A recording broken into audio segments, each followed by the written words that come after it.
Welcome in, ladies and gentlemen, friends, neighbors, Romans, countrymen. It is fourth down in the Steel City. I'm Chris Mack. He's Josh Taylor. Today, we build the game plan for Steelers Jags. But before we dive into that headlong, we remind you to subscribe and follow the podcast in whatever app you're using to listen to it right now. We thank you, first of all, but be sure you're following and subscribe so that you get notified as soon as new episodes are available. Feel free to interact as well. Leave some comments, leave some reviews, leave some ratings. All of those are welcome. And don't forget, you can watch the show. Oh, yeah.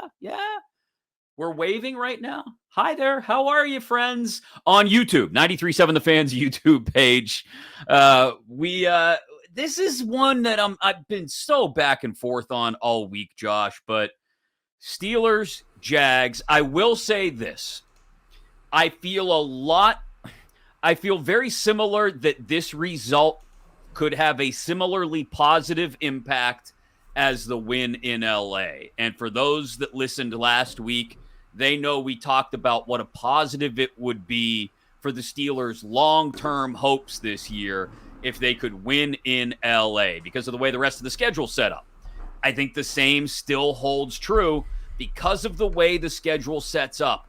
If they can beat Jacksonville on Sunday, this is huge for actually competing for the division title down the stretch, possibly, for having not battling for a wild card in week 18, but maybe battling for positioning. Believe it or not, a team with one of the worst offenses in the NFL could be headed to the playoffs, and if they could just get one or two games to break the right way, and this is one of those key games in the middle of the season that I think we probably had circled on the calendar before the year. At least we had an eye towards it, and now it's definitely circled in big red marker. Yeah, it becomes that much more important just because of the fact that you talked about all the implications of it all. But the fact that they won both of their division games already before they get to this point, the fact that they're 4-2 going into this game, I think makes it a lot more important because you talked about the division implications, but the playoff seeding part is the really important thing for me because the way this season could break in the next couple of months, we could see this team either win the division and host a playoff game, or let's say they do get in as a wild card, this might be the team they go to visit. That was my expectation going into the season, that this is the team they would visit in a wild card game. Yeah, I still remember distinctly us going through our predictions before the season started and saying, okay, what do you got? I got the Steelers getting bounced in the wild card round of the division. No. The wild card round, they could get Jacksonville because we all had Jacksonville as the presumptive AFC South champion. And just the way we looked at it and lined it up, we're like, oh yeah, we could see the Steelers going to Jacksonville in the first round and maybe stealing one. And so you're right. This could be a little bit of an early preview of that, depending on how the rest of the season plays out. But speaking of the rest of the season, before we start to build Sunday's game plan in particular, just look at the schedule. If the Steelers, even if they don't beat Jacksonville, now, I will say, after we lay this out, you're going to see why the Jacksonville game is so important to that delineation of possibly battling for the AFC North crown or just battling for a wild card spot. If the Steelers just win the games that they will be favored in the rest of the way, they get 1, 2, I'm not even going to give them either of the Ohio games. 1, 2, 3, 4, 5. I'm going to give them at least 5 more wins, right? Before we even get to the final 3 weeks of the season. So that's 9 wins, right? If they were to pull out a win that is unexpected, i.e., at Cincinnati, or either one of the Cincinnati games, maybe you consider at Seattle a surprise win, or the season finale at Baltimore, or this Sunday against Jacksonville, where the Jags are favored by 2.5 at Heinz Field. Any of those games, just one out of any of those games. The 2 Ohio games, the other Bengals game, the Ravens game, the Seahawks game, the Jags game. Just win one of those 6. I'm not asking too much here. 1 out of 6 where you're not going to be favored. I think they can win at least 2, to be honest with you. That's 10 or 11 wins. Now, that's also presuming you win all the games you're supposed to win. And that's, right, with this team, a difficult presumption at times. But I was going to say, if we've known anything about this team, is that they don't always win the games they're supposed to win, and they're always good for winning a game or two that they have no business winning. So it might even out anyway. But it's not hard to do the calculus for them ending up at 9 wins going into the final 2 or 3 weeks of the season. And again, like we talked about, playing for the division maybe, or playing for wild card positioning rather than fighting for their lives, which is just crazy to think. Because of the way this offense has looked. The one thing you actually do kind of draw some level of a measure of hope from is the way the offense looked in the second half last week. The fact that the defense turned into offense and then the offense took the reins and finished, the rest of the journey from there, so to speak. I think that's important. I think it's also important that last 30 or so minutes of that game, or maybe even 40 minutes of that game, they shut the Rams out completely, and they played really complimentary football, which, by the way, that's the brand of football you want to play in the playoffs. The way you saw the Steelers play the latter part of that third quarter and that entire fourth quarter, that's playoff-style football. That's what you want, and that's what wins you playoff games.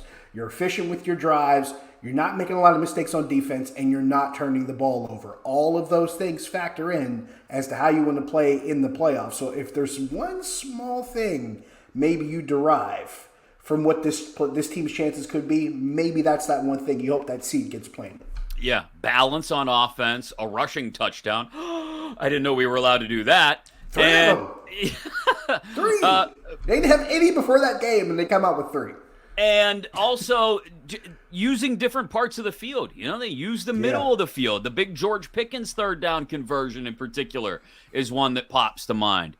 All of these things. Matt Stafford not completing a pass in the last 20 minutes of the game. That's baffling. Yeah. Still haven't rattled that one around yet. That's a tough one to wrap your cranium around. I'll agree with you there. But all of these things are good signs, and it's why the Rams win, even though, like we talked about going into it, it's a non-conference game. It doesn't help you in the AFC tiebreakers or anything like that. It's still a huge win, because a win is a win in the NFL. You only got 17 games. You got to stack as many of those W's. Like Jameis, you got to lather them up with some buffalo sauce and scarf those W's down. Exactly. So this brings me around, though, to Jacksonville. And I don't know. Let's start on the defensive side of the ball for the Steelers. Trevor Lawrence, who you can't ignore the amount of growth he's shown since Urban Meyer was cast aside after his rookie year. Doug Peterson's brought in. You can look. I choose to give 2 lanes of credit for this. One is quarterbacks who are drafted with that kind of pedigree should just naturally progress, right? If they have anywhere near that level of talent, in theory, they should progress like Lawrence has. But it also helps to have a coach who isn't a lunatic and thinks it's Columbus, it's Ohio State. And that has, both of those things have helped Trevor Lawrence a great deal. Plus, they've improved the weapons around him over the last year and a half as well. All of this comes together to make the Jaguars look like they have more than just a legitimate offense. They've got a good offense. They've done so much, like with that team, with that roster, and rebuilding that offense in a short period of time. Urban Meyer, that was 2 years ago? Yeah. That's how quickly they did all of it. Because it doesn't feel like 2 years. It feels like 5. Yeah. Since Urban Meyer was coaching this team. That shows you just how quickly they turn things around and just how much they've done in that short span to turn this team into what it is. And by the way, this is a team that also won a playoff game last year. Granted, they had help from the Chargers. That's Brandon Staley. But to give Jacksonville their credit, they came back from a 20-plus, 27-point deficit to win a playoff game. And they've done all of this in such a short span of time. You almost forget that time that Urban Meyer was there was just 2 years ago.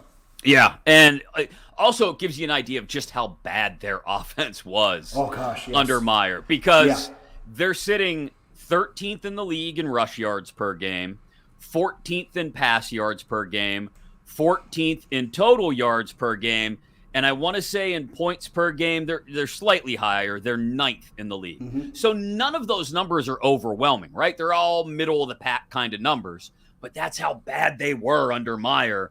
that just progressing to middle of the pack is enough for this offense to go, people looking at this offense to go, okay, yeah, that's much better. I remember having that similar conversation about this team and this offense. Man, if it could just be a middle of the pack offense, it would be such a vast improvement. It's not lost on me. The irony is not lost that the same discussion that's been had about Jacksonville's offense already is now being had about the Steelers. And not to mention the fact that the defensive situation is very similar because Jacksonville is 16th in scoring defense. The Steelers are 17th in scoring defense. But here's the thing where they're similar. Both have an edge rusher that has quite a bit of sacks so far in the season. And both have a turnover margin of +6. So these two defenses are eerily alike. Yeah, both tied with the Texans, Niners, and Cowboys for second overall in turnover margin. You mentioned the +6. Jaguars actually lead the league in takeaways with 16. That's crazy. That's an opportunistic defense, which we'll get to in a minute. That's essentially what Mike Tomlin said on Tuesday after we wrapped up his press conference was, they are a very ball-aware, he called it, secondary, which we'll get to. I think that's the key to this game on both sides, but let's start with the Jacksonville side. You mentioned the similarities really defensively and the similarities overall. They start, I think, at quarterback, obviously. If you just look at the numbers through their first 18 games, it's eerie how similar the numbers are. Yeah. Kenny Pickett, through his first 18 games, has thrown 12 touchdowns and 13 interceptions. He's got a quarterback rating right around 78. Trevor Lawrence, through his first 18 games, 13 touchdowns, 18 interceptions, a quarterback rating of 72. So actually, Trevor Lawrence's numbers through his first 18 games, not quite as good as Pickett's are through his first 18 games. Make of that what you will. Again, the Urban Meyer effect. I was going to use to pull the words right out of my mouth before I can even finish the sentence. I say that as I'm wearing red too, which is not, that wasn't on purpose, I swear. It's the Urban Meyer effect more than anything, I think. But nonetheless, I still think it's still worth considering. I'm not going to sit here and tell you Kenny Pickett's going to be as good as Trevor Lawrence. I don't think he's as talented as Trevor Lawrence. I think we're talking about two different kind of quarterbacks here. Yes, that's the important thing you remind yourself. These are not the same dude. In any way you could possibly compare the two. I know the numbers look very close, but as far as the style of play, the pedigree, just the background, these are not the same dude. And it's easy to get caught up in comparisons with quarterbacks and styles and things like that. But if you're looking at these two guys expecting one to be like the other, I think you're setting yourself up for disappointment. Agreed. I think that there is a talent disparity, and that's not meant as a knock on Kenny. It's not. There just is. There's apples and there's bananas. There's nothing wrong with that. Yeah, I like them both. I just look at it and see the functional difference between the two guys. And I guess the key to both of them, not just through the first 18 games of their careers, and now in this game in particular, is don't try to do too much. Don't try to do too much, because when you try to do too much, you're probably going to turn the ball over. You might get a little panicky. You might fumble. You might throw a pick. And the last thing your offense needs is to be sitting on the sideline while your defense is trotting back out there yet again. And again, not to get ahead of ourselves, but I think that's the key to this game. And where the similarities start are the quarterbacks. Young quarterbacks who can't be asked to have the whole game thrown on their shoulders. Now, will Lawrence maybe someday ascend to that point where he can be a guy who has the game thrown on his shoulders? I think so. I think he's on his way. I think Pickett, if everything broke the right way, might be able to be asked to do that from time to time, but probably not every week like Lawrence is going to be asked to do someday for Jacksonville. So again, there's that margin, there's that difference in talent level that exists between the two, but they're both trying to play somewhat similar games at this point. I think part of that, and I think you laid that out really well. I think part of why that is because both guys have a very, I won't say similar complement of talent, but they both have the same, I guess you could say, allotment of talent around them to where, okay, you don't have to do too much because you got these guys that can do a lot of it for you. Both of them had pretty good running backs coming out of the college game. Travis Etienne for Jacksonville, Najee Harris for the Steelers coming out of Alabama, and Etienne was from Clemson, of course, with Trevor Lawrence. Then you have the receiver situation. You had Calvin Ridley in Jacksonville, and also Christian Kirk in Jacksonville, and the Steelers had Deontay Johnson and George Pickens. The tight end situation, of course, Pat Freiermuth is injured, but I gotta look up his name now. Evan Ingram. I remember when he was at Ole Miss, he was a really capable tight end. So both of these guys have guys that they can rely upon to say, hey, you don't have to try to be the hero. You got guys here that can help you. Just make the right decision to keep it moving. Interesting. Again, the mirror images here. The Spider-Man pointing meme continues in that both teams have key receiver pieces that have missed practice already this week. Deontay Johnson with the hammy. Not sure if that's playing it safe or if it's a re-injury for Deontay Johnson. And Zay Jones missing for Jacksonville. I think Deontay is much more important to the Steelers offense than Zay Jones is to the Jacksonville offense necessarily. Agreed. Because Ridley and Kirk are both there as opposed to Pickens and Austin Robinson, whoever else. But again, like I said, the Spider-Man pointing meme, the mirror images, whatever you want to call it, these two teams are just so similar that we've even got injuries on both sides that look somewhat familiar. One guy coming back from injury for the Steelers, at least to practice, Cam Hayward. That's not going to affect this weekend's game, I don't think. I think we'll probably see him back. There's hope, fingers crossed, knock on wood, that Cam Hayward is back for the Green Bay game. I wouldn't suspect he's back on a short week for Tennessee next Thursday. But all that is to say, better to see him back in the fold than to not see him back in the fold at practice. I would agree with that. When that alert came on my phone that Cam Hayward was back in practice, and I had to think about it, I'm like, wait a minute. I haven't sent one Cam Hayward y'all tweet all season because we didn't get a chance to because he got hurt in week 1. To see the captain back on the field, and think about this. Think about what the defense has done to help them win the 4 games that they've won. And they've done it without Cam Hayward. Yeah. And that's considering the fact that Keanu Benton and DeMarvin Leal, those two guys last week were phenomenal against the Rams, especially Benton. The number of snaps Benton got, he made the most of every chance he got. And Leal, they're moving him around, and the fact that he's back healthy, you got that out of those two guys, and you didn't have the captain. So if you can get Cam Hayward back after this game, now granted, we're not expecting or at least trying to predict how this one's going to turn out. You assume you win the home game on a Thursday night against Tennessee, if for no other reason than you should, just because of the history of it all. So just imagine having that working for you and then going into this game with Green Bay with Cam Hayward back in the lineup and hopefully healthy, helping this defense out. That's nothing. It's nothing but well-timed if you can have that happen for this defense, given the way this schedule is framing out. Although Larry Ogunjobi missed practice on Thursday, so hopefully that's not anything either, especially as we consider this game specifically. He has been.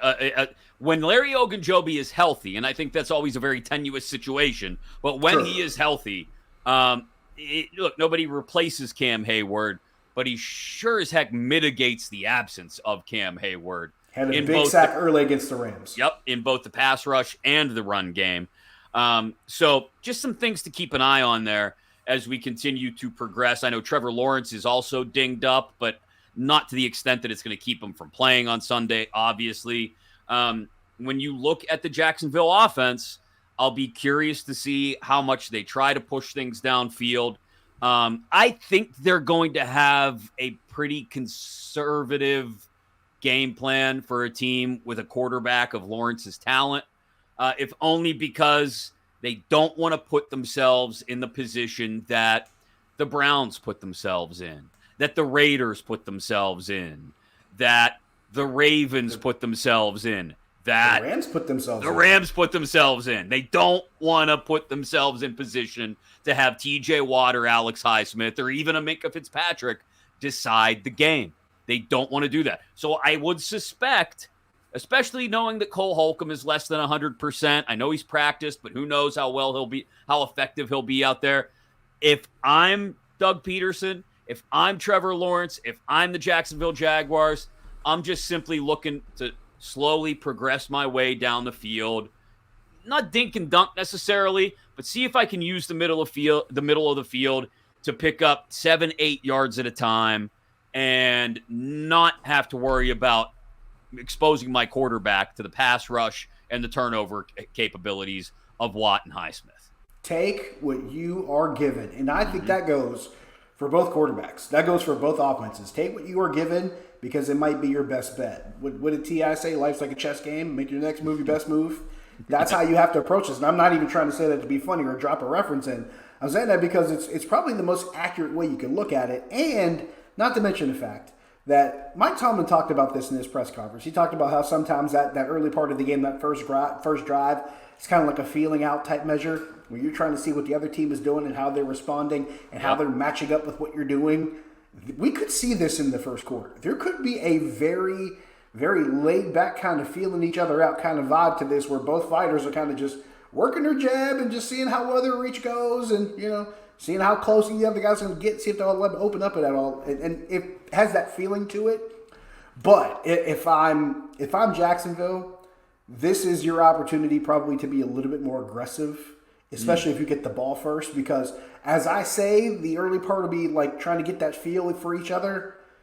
The first team that comes out and strikes the first blow is going to be in really good position. And I don't even mean on offense. I mean on defense. The first one that capitalizes on the other team's mistake is going to be in a really good spot in this game. So that's another thing I look at as far as, okay, who's the one that's going to force the first mistake as opposed to just being ready to go out and capitalize?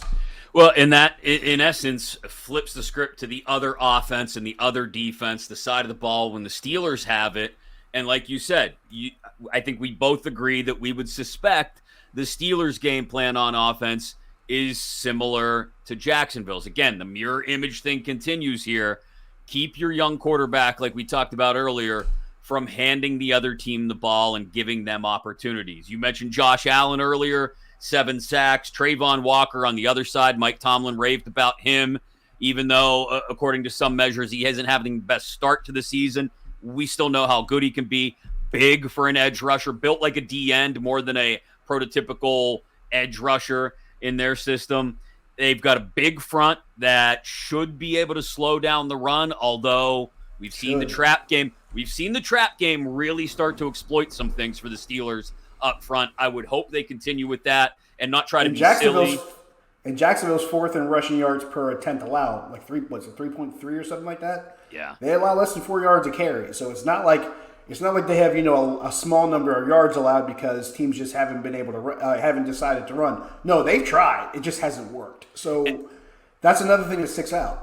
And the other thing that I think sticks out as far as where the Steelers look to exploit on offense while still remaining somewhat conservative and balanced is this is a much better pair of inside backers, off-ball linebackers than they saw last week. Foye Oluokun and Devin Lloyd, especially Oluokun, very good inside backers who take so much of the field away. Yeah. What are we? Oluokun has 53 solo tackles. What are they, 7 games in? Yeah, 7 games in, he's got 81 tackles. That's nuts. He's on pace for like 200 tackles. It's nuts. That's crazy. But he covers so much ground in the middle of that defense, Oluokun, and does it both ways, both in coverage and in the run game. He's the difference maker that I have the closest eye on. I know when I looked at free agent inside linebackers this past offseason that would fit into the Steelers' plans, Oluokun was one of the first ones that popped to mind. I didn't have a problem when they got to Cole Holcomb. I was like, okay, I can live with that. And Landon Roberts a little less excited because he's more of just a run stuffer. And when Quan Alexander happened to fall into their laps, I was like, okay, I can live with this. But Foye Oluokun was one of the first guys I looked at and said, yes, that's a man who's going to be available, who can do it all in the middle of the defense. And, I mean, we've already seen a guy like that in week 1. We saw Fred Warner. And most people you'll talk to that watch football, whether it's frequently or even just a little bit at a time, they'll tell you Fred Warner is the best in the game. Yep. He's not that far away. So you're going to see a guy like this coming around.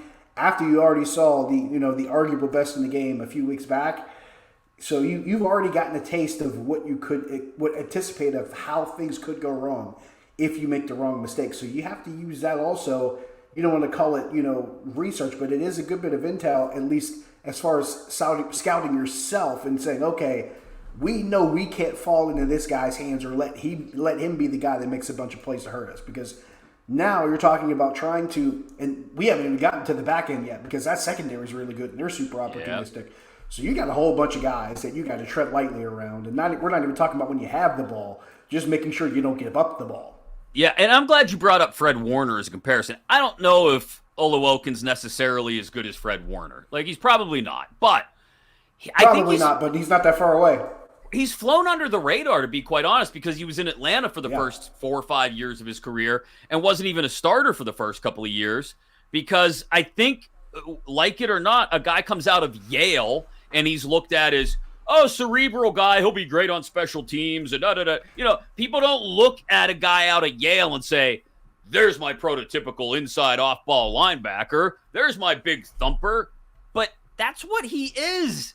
He can come up and stuff the run. He can get back in coverage. And just because the dude went to Yale does not mean he can't do all that physical stuff. He's got both sides of this thing. He's got the physical ability to play the role, and he's got the mental ability to process things.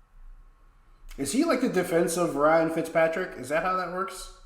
Oh. Because it kind of feels that way. Ivy League guy. Yeah, that's an interesting comparison. Floats around from one team to another team. Yeah, that's makes not the most bad. of opportunities.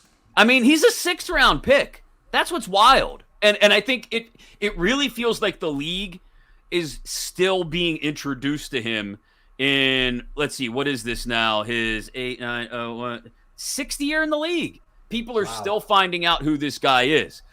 He's going to be trouble in the middle on Sunday. I really, truly believe in that, especially as Kenny Pickett continues to try and progress through that process of making post-snap reads. I think he did some really nice things. He's kind of a referendum. I didn't mean to cut you off there, but he's kind of a referendum on what defense is becoming again in this league. Because we started to see that trend toward the smaller, faster, more agile, more coverage-oriented linebackers. Now they're coming back to the big, tall, rangy, strong, athletic type. And that's what he fits. So, we can sit here and talk about, well, you have to have this, you have to have that. This is old school. I shouldn't say too old school, but old school in the fact that he can do both things. He can go sideline to sideline and help in the run game and help in the pass game. And you're starting to see trends moving back to that kind of linebacker. Look, guys are a lot bigger now than they were 40, 45 years ago. Doug Whaley may disagree with me on this assessment, but it's very Hamish. It's very Jack Hamish. It is very Hamish. And I think people still don't realize how many interceptions Jack Ham had as a linebacker. I can make the case he's probably the best coverage linebacker, if not of his era, possibly of all time. Yeah. That dude made a lot of plays in the passing game, and it does not get talked about nearly as much as it should. But it's a good way to look at it to where, hey, we're getting back to that point where, athletic type guys who can make plays like that and be really big, important pieces of a defense, especially when, now granted, Jack Ham's case, he had arguably the best defensive front maybe ever in front of him. That may have helped a little bit, yeah. Helping it make it a little easy for him. But he also played in a scheme where linebackers had that much more responsibility.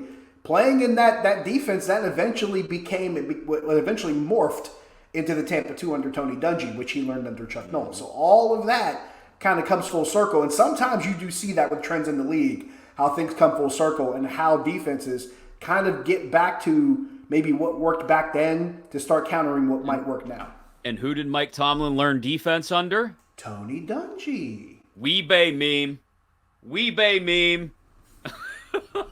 I'm rubbing my chin for those of you watching on YouTube. Shorty wasn't a cop. Shorty was a cop. So Ham also has the greatest. I thought she was one of Orlando's. I'm gonna leave that alone. Ham also has every show gets one. Yeah, at least one. Every show gets one. Jack Ham also has the best voicemail greeting in the history of humanity. Oh, do tell. It's simply, it'll ring, and then it picks up, and there's kind of silence for a second, and then it's just Ham. leave a message. That's it. It's so hard. It's so hard. That's it. Ham, leave a message. I don't know if I'm intrigued or scared. If I Wow. knew that it was guaranteed there isn't a chance he wouldn't pick up, I would call it right now just so we could hear it. But the last thing I need is Ham, leave a message, mad at me. So I'm not going to do exactly. it. Yeah, that's not worth the risk. I'm going to let that sleeping dog lie. So we've now gotten to the point where we've compared Foye Oluokun to Jack Ham. Other than Which was not intentional. Was not intentional. But we're there. We're there.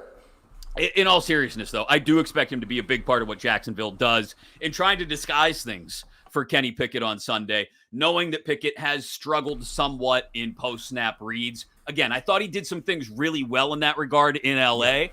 I don't know if that was a lack of disguise or deception on L.A.'s part, or just a matter of Kenny Pickett starting to sort of progress through that learning curve. Or, I say this very tentatively, maybe the offensive staff is starting to figure some stuff out.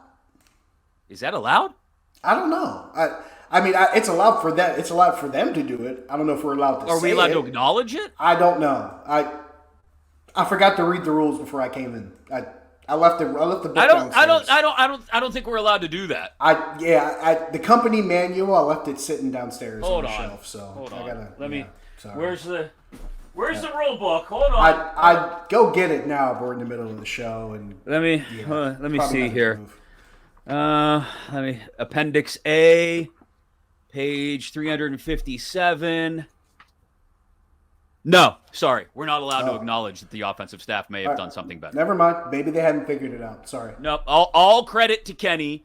Yep. All detriment and criticism to the coaching staff. So it's just like you pretty much defer to like the last 20 or so years. Gotcha. Okay. Yeah. Sorry. That's okay. You mentioned the secondary for Jacksonville. I think that's important, too, when we talk about Pickett making those, not even just post-snap reads, but just, whether Deontay Johnson is available or not, whether he's 100% or not, I think is a huge part of this. But here nor there, it's still a really good secondary in Jacksonville. I think they've got the ability, much like I thought the Rams had the ability, if they wanted to try and take one or the other away. The Rams failed to take either away in George Pickens or Deontay Johnson. And I don't know if they necessarily tried to take either one of them away. It wasn't very Belichickian in that nature, and you try to take away what the opposing offense does best. In this case, what I think the Steelers' offense could be expected to do best against Jacksonville is, because of the pass rush present in Josh Allen and even Trayvon Walker, and the middle of the field being, patrolled by Oluokun, is get it out quick to the perimeter if you're gonna throw the ball. Once hopefully you've established a little something in the run game, get the ball out quick to the perimeter. But you've also got Darius Williams at one corner. You've got Jenkins and Cisco on the back end. This is a secondary that can, if they really want to, and they coach it correctly, unlike the Rams a week ago, they can take away one of your weapons for the most part. I'm curious, especially if Deontay Johnson plays in this game. I'm curious to which of these two, whether it's Darius Williams or if it's Tyson Campbell for that matter, which one of these two guys is going to be matched up against George Pickens? Because Greg Cosell, who's done film work for years, did a radio interview recently, and he talked about how the Steelers have really started to make it a point to, run overload to one side and leave Pickens out on the other side against the boundary with one guy one-on-one. And they use that to their advantage, whether it's going down the field, like a la against Baltimore, that was that go-ahead touchdown, or those back shoulder fades that they're starting to throw a lot of, during the course of the game, and they're getting to it where the point it's maybe a half a dozen times a game they're taking that shot. So that matchup becomes a lot more important, especially if you have Deontay Johnson. If you don't, now you wonder just how much you can actually exploit it. If you do have Deontay Johnson, it still has that kind of draw to it as to how it could be beneficial for the Steelers. But who's going to be on the other side of them, that could dictate it too. Like I don't want to make the Deontay Johnson presence. I don't want to make it out to be more than it is, but like I'll go a little hot take-ish here and just say if Deontay Johnson plays most of this game on Sunday, they've got a good chance to win. If Deontay Johnson does not play at all or only plays, 10 snaps or less, something like that, a dozen snaps or less, I don't know how they win because I would suspect Jacksonville then just takes Pickens away as much as they can. And without Freiermuth available, I don't know who Kenny Pickett's next crutch is. And I don't say that again in a derogatory manner, but every quarterback has to have somebody they feel like they can lean on in a moment of crisis. Oh my God, here comes the blitz. I didn't expect it. Where's my hot read? I got to get it out to the guy that I trust most. For Kenny Pickett, it's Deontay Johnson or it's Pat Freiermuth more often than not. If both of those guys are out and George Pickens is being doubled or bracketed, Allen Robinson, I guess. I mean, are we going to count on having that? They've got a nice little chemistry. He's done it a few times where he stood in and he got to Allen Robinson, and Allen Robinson, to his credit, caught the ball. He's done that a couple times too. But I don't think you're that far off, and here's why. I won't even count San Francisco because Deontay Johnson left so early in that game, so it's hard to use that for this particular assessment. But in the 3 or 4 games following, where they didn't have Deontay Johnson out in the field, we saw moments here and there where this passing game could make a play, like the Calvin Johnson play against Vegas, the George Pickens play against Baltimore. We saw moments where they might get a shot here or get a big play there. We saw several instances against the Rams where it was Johnson or it was Pickens or it was someone else where it was like, okay, it wasn't just one play here and there. It was 2 different or 3. In some cases, Allen Robinson making a play here and there too, where it was a handful of guys making big plays, and not just one. There were multiple big plays that were kind of sprinkled in here, and you saw how that started to spread out. You saw the balance in the targets. You saw the moving around with George Pickens on the field. You see him in the slot on that scoring drive. Right. I think it was one where they kneeled out the ball. You see that happen there. So all of this really is made possible by the fact that Deontay Johnson's healthy, because it's not just about, who can do all this and who can make plays here and there. It's also about making the defense choose who's going to be the guy who beats you, because you can't put all the attention on one guy. And George Pickens admitted that. Kenny Pickett admitted it. I think Mike Tomlin talked about it too. He said, hey, they had to pay a lot more attention to 18 because they couldn't double up on 14, or they had to pay a lot more attention to 18, and they couldn't double up on 14. So all of that is really important, especially facing that defense and knowing what they can do. I do think if Deontay Johnson can't go, we kind of revert back to, I'm glad you mentioned Calvin Austin in the Raiders game. You revert back to that offense that I don't know if they're able to really piece together any long drives. It's got to be it's got to be Earl Weaver in the 1983 Baltimore Orioles. It's got to be hit a few 3-run homers. And pray that that's enough, right? Just hold on from there. And that's what Calvin Austin is. He's the 3-run homer guy. And I've been surprised. I was surprised that he was excised from the offense as much as he was, even despite the return of Deontay Johnson. Like, it's almost like Calvin Austin was, he was back. He was planted on the bench. I don't know how many snaps he got last week against the Rams, but I want to say it was single digits. It really, here's the crazy part. You didn't see a lot of him, and it didn't matter. True. That's what's scary. Like, you didn't see a lot of him, and they didn't have Pat Freiermuth, and it didn't matter. Yeah. And Kenny Pickett, in the second half of that game, particularly in the fourth quarter, just completely outdueled Matthew Stafford. This was Kenny Pickett in Matt Canada's offense in that fourth quarter, and he just I know. But just go with me here.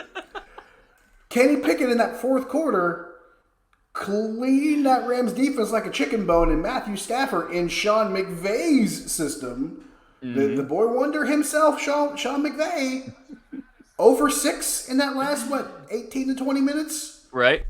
That's what we're talking about here. You saw all that, and that was without Calvin Austin and without Pat Freiermuth. That's how much of a difference it made and you didn't notice it. That's what's scary. That's what gives you hope that if Deontay Johnson can stay healthy, right? If this hammy isn't, if this is hopefully just a precautionary thing, him not practicing on Thursday. That's what I'm anticipating, and fingers crossed on that one. Yeah. And then 3-4 weeks from now, once you get through this homestand, right? The 3 games against Jacksonville, Tennessee, and Green Bay, and you head out to Ohio, maybe Freiermuth's back. Maybe Deontay's still healthy. Maybe we're rolling in a little more Calvin Austin, too. Maybe we're actually finding some substitution patterns that keep the defense on its heels. Who knows? Maybe Darnell Washington starts getting some run in the red zone. Wild thought, I know. But, it's all of these things add up to where you start to, okay, we've got a multitude of weapons here. And maybe the quarterback is figuring something out. There's opportunity there, I guess, if they should be able to get healthy over the next month. It's a good way to play possum. As far as guys you didn't see, whether injured or otherwise. Like a game like last week was a good way to play possum because now it forces people to say, hey, well, we know what this guy can do. We know what this guy can do because we've seen it on tape. And we're not talking about what the other receiver who's really fast can do. And we're not talking about the tight end who can catch a ball pretty much anywhere, especially in the red zone where he doesn't drop it. We know what that guy can do. So it does become a lot more important down the road. Like when you said, if you have everybody healthy down the road, now defenses really have to look around and decide how they're going to try to stop this offense as opposed to what they expect to see or if what they're going to see is that predictable, so to speak. Because now that you're seeing what this offense could be, now you're seeing what the balance looks like in both targets and run and pass. With a healthy Deontay Johnson and a Kenny Pickett who's showing confidence and is able to put everything on display, now we're starting to talk about that, hey, well, they put up 20 points now, and we don't have to have the can they score 20 points discussion anymore. Because now they've done it. We can actually move past that and start talking about how frequently they can get points when they need to get points, which I know it feels like it's mile markers down the road. Yeah. But now you're closer to that conversation than you were before. 7 snaps. I just looked it up. Calvin Austin's just 7 snaps on offense last week. But again, Deontay Johnson was back. He got 39 snaps, and he was right there behind Pickens with 53, just ahead of Robinson with 38. Anyway, I think it's going to be, and I don't think we diverge very far on this. I think we're all on the same page. The story on Sunday is which defense can force the opposing young quarterback into more, or I guess more crucial mistakes. Because I don't think any quarterback is necessarily primed to make multiple mistakes, big mistakes, turnovers. But I do think a lot of it has to do with when and how the mistakes happen. Again, hearkening back to the LA game, to the Baltimore game, all the way back to the Cleveland game. The mistakes that happened that were forced by the Steelers defense in those games were huge, not just because of the result of those mistakes, but because of when they happened. I think of the Joey Porter Jr. pick in the end zone. The Highsmith fumble recovery, obviously huge because it goes for 6 against Cleveland. Last week, the TJ pick and run, huge, obviously, because it gets them down inside the 10-yard line. But that one also had the aspect of timing, too. First play of the second half. If you can get just one big turnover from Trevor Lawrence, either big in when it happens or what it becomes, and Kenny Pickett doesn't give it back in kind to Jacksonville, you got a legit chance to win this thing. I was going to say the converse, because the converse of that, of what we're talking about now, the converse is for Kenny Pickett from last season, it's the Jets game. Granted, it was his first action, but it's the Miami game. It's the Philly game. Those are the converse. Yeah. It's the Philly game. It's can you avoid making those mistakes on his end? Because like you said, the Steelers are going to be trying to do the exact same thing that Jacksonville's going to do. And it may come down to, and this is one of those games where people were saying, well, the Steelers don't want them to take any risks and take any chances. Yeah, this is why. Because this is a game where you can play right into their hands just as much as other teams have played into yours. We could talk about, how they seem to get bailed out with this stuff. But those plays are winning games for them. The Highsmith and Watt helped win that game against Cleveland almost single-handedly. That Watt interception against the Rams brought them back in the game. That Joey Porter interception against Baltimore pretty much saved the game. All of those plays are huge plays that start with other teams' mistakes. Yep. So you can't afford to fall into that same trap, or you might be doing the same thing to set up the other team, because we've already seen it happen with this offense previously. So just be careful is what we're saying. Don't ask your quarterback to do too much. And possession is 9/10 of the law. It's 10/10 in football. There you go. It's really that simple. I hate to simplify things too much, but you're exactly right. That is, quite simply put, the key to Sunday's game as the Jags visit Heinz Field, don't call it Acrisure Stadium, and the Pittsburgh Steelers for a 1 o'clock kickoff. After the fact, Sunday night, Monday morning, we will have a fresh post-game analysis of the Steelers-Jags game up for you on 4th Down in the Steel City. A reminder, if you want to be notified, if you want to get that as soon as it's ready, you got to follow or subscribe to the podcast, however you get your podcasts, iTunes, Google Play, Stitcher, Spotify, SoundCloud, and of course, inside your free Odyssey app, AUDACY. Download it today. Or if you prefer to watch, come on back to the 93.7 The Fan YouTube page. You can also click on the little notification icon down there. Josh is handily pointing it out to you right now. This is years of TV practice of knowing like where to point and stuff like that. There you go. Without even having to do weather. That's the impressive part.